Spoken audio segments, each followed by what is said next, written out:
Hello, Internet. Good to see you again.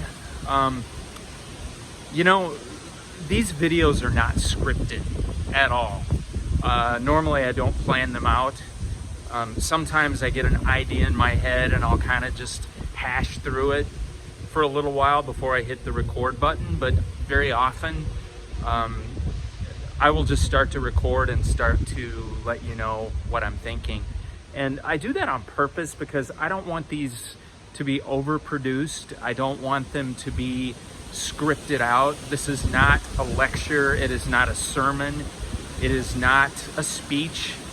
I want to try to be as real as I can be with you. Otherwise, I wouldn't want to waste my time doing this.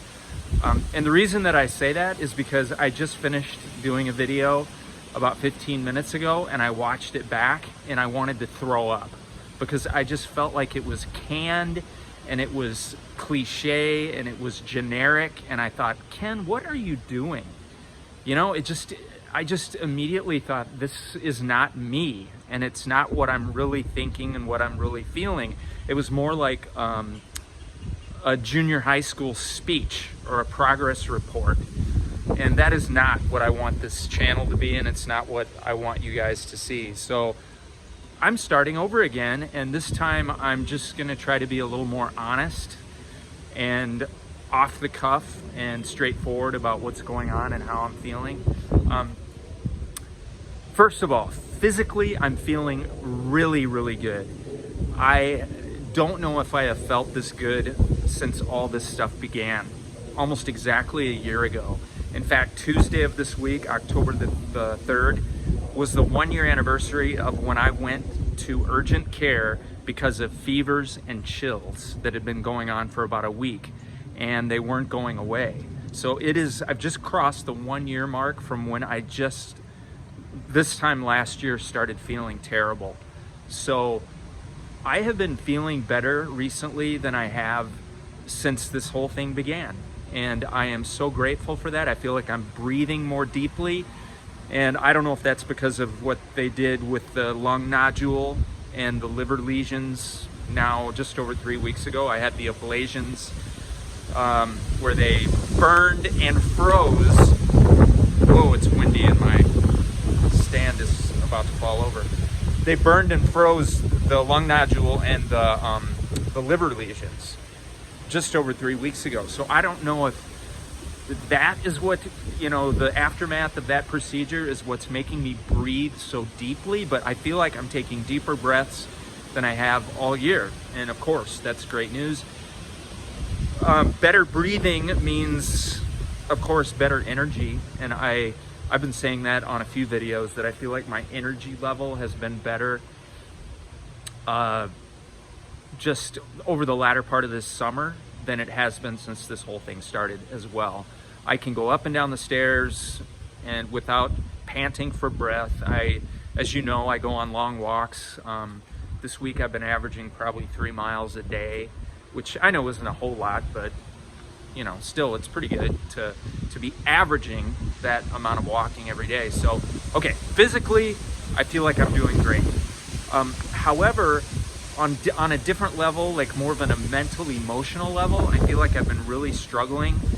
I'm frustrated for some of the same reasons that I've already made videos about during the last 6 or 8 weeks or so. And that's just because I have got multiple issues going on. Cancer, of course, is primary, but we're sort of, after the ablation procedures 3 weeks ago, we're kind of, you know, in the clear for that for a little while.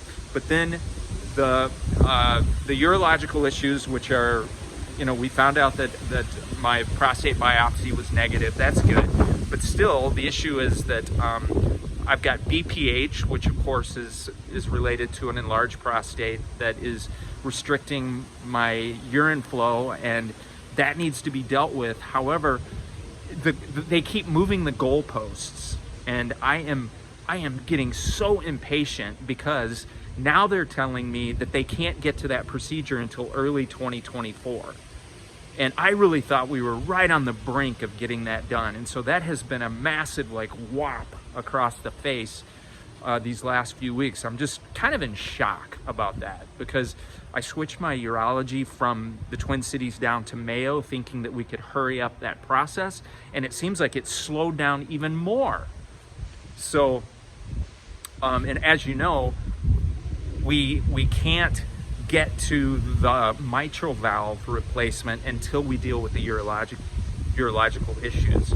So I have been communicating with my doctors, my care team at Mayo, and there's been messages back and forth and phone call that I made yesterday to try to clarify some things, and it's just been as slow as molasses. It is just slow. I feel like all I do is wait. But the funny thing is, I hear other people that I know very well who are in similar situations with medical stuff where it's just hurry up and wait.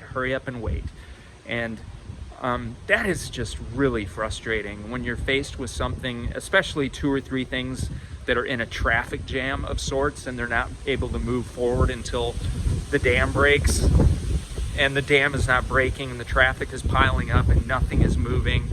And so I tell myself, Ken, be happy. Your cancer is under control right now. You're feeling good. Chill out and just be grateful. Okay, part of my brain can do that, but the other side says, yeah, I'm feeling good and I'm healthy. The cancer is at bay right now.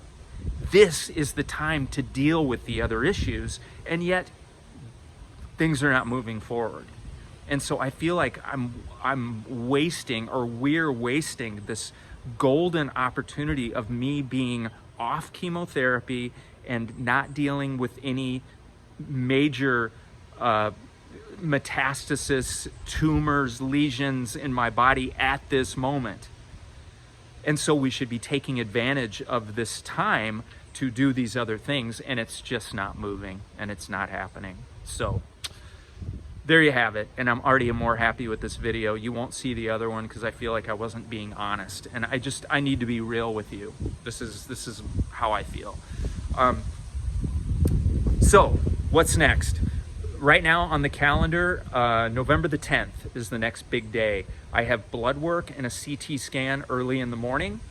It sounds like I'm going to be scheduled for an echocardiogram after that, sometime in the middle of the day on that 10th of November.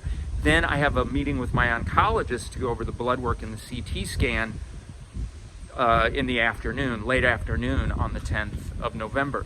So that's going to be a big day. My cardiologist put the echocardiogram into the middle of all that just because I'm going to be down at Mayo Clinic that day, all day anyway.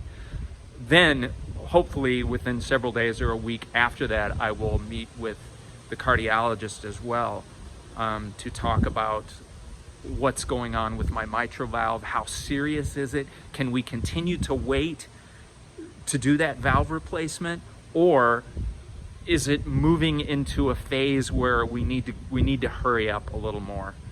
And in that case, maybe they're going to eventually decide to do that before the urological procedures happen, which are just taking forever and ever and ever. So, okay, that's where we are. And thank you for being patient with me. Thank you for your continued prayers, your support, your encouragement, your messages. I love all of you so much, and I feel your love. That's been one of the great things about this whole experience, is just recognizing the people who care. And there's a lot of you, and I appreciate that so much. It does not go unnoticed. So, okay, 9 minutes. Long enough. That's it for now, and I will talk to you later. Thank you so much for listening. Bye-bye.